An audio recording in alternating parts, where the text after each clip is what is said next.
mga kapuso, 6 na araw bago mag-barangay elections, kabi-kabila na ang mga naitatalang krimen laban sa ilang tumatakbo bilang barangay official. Ayon po kay Comelec Commissioner Grace Padaca, posibleng pera at impluwensya ang dahilan ng mainit na laban sa pagka-opisyal ng barangay. Balitang hatid ni Tina Panganiban Perez. Formal nang sinampahan ng reklamo si Pedro Beconyado matapos ang tangkang pananaksak umano sa aktres na si Angelica de la Cruz.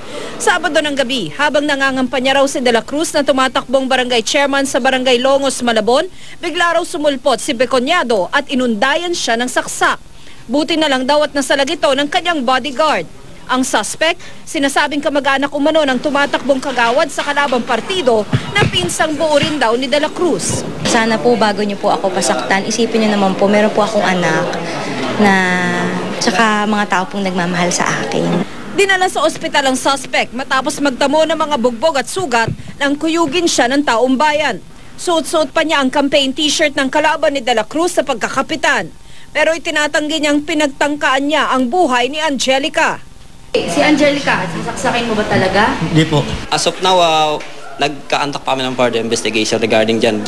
Reklamong attempted murder, illegal possession of deadly weapon at paglabag sa Section 32 ng Omnibus Election Code ang kinakaharap ngayon ng suspect. Sa Caloocan naman, natagpuan na lang na nakahandusay, duguan at wala ng buhay si Victor Ando na tumatakbong barangay chairman sa barangay 160 sa Libis, Baysa. Nagkakape at nanonood lang daw ng telebisyon ng biktima nang patayin ito. Malakas po. Walang putok ng baril? Hindi ko po narinig. Tulog po ako. Hindi pa matukoy ng mga otoridad kung paano napatay si Ando. Pero hindi mawawala ang hinalang may kinalaman din ito sa politika. Si Kagawad, isa sa mga frontliner o frontrunner ng barangay election na tumatakbong kapitan dito. Sa tingin ni Comelec Commissioner Grace Padaca, pera at impluwensya ang dahilan ng mainit na tunggalian sa mga barangay. Imagine, 7 tao, pang-8 na si kapitan ang magde-decide sa milyon-milyong pisong pondo. Malaking bagay na rin yon. But over and above that, influential talaga sila eh.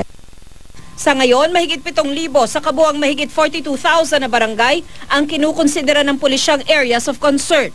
Karamihan sa mga ito nasa Masbate, Compostela Valley, ARMM, Central Mindanao at Bicol. Kasama rin sa areas of concern ng 39 na barangay sa Metro Manila. Tuloy na sa susunod na Lunes ang barangay elections, maliban na lang sa probinsya ng Bohol na hindi pa rin nakakabangon dahil sa matinding pinsalang dulot ng pagyanig nitong nakaraang linggo. At sa Zamboanga City dahil sa pinsalang iniwan naman ng bakbakan ng mga tropa ng pamahalaan at MNLF. Ang rekomendasyon nung dumating ako ron was partial. Ang naging desisyon, buo na lang. Kasabay na rin ang paglabas ng formal na resolusyon ng Comelec bukas ang binagong calendar of activities. Balak ng Comelec na idaos ang barangay elections sa Zamboanga City at sa Bohol sa loob ng 1 buwan. Kahit postponed ang eleksyon sa buong lalawigan ng Bohol at sa Zamboanga City, tuloy pa rin ang paghahanda ng Comelec para sa eleksyon sa iba pang lugar. At sa ngayon, wala raw nakikitang malaking problema ang komisyon. Tina Panganiban Perez, GMA News.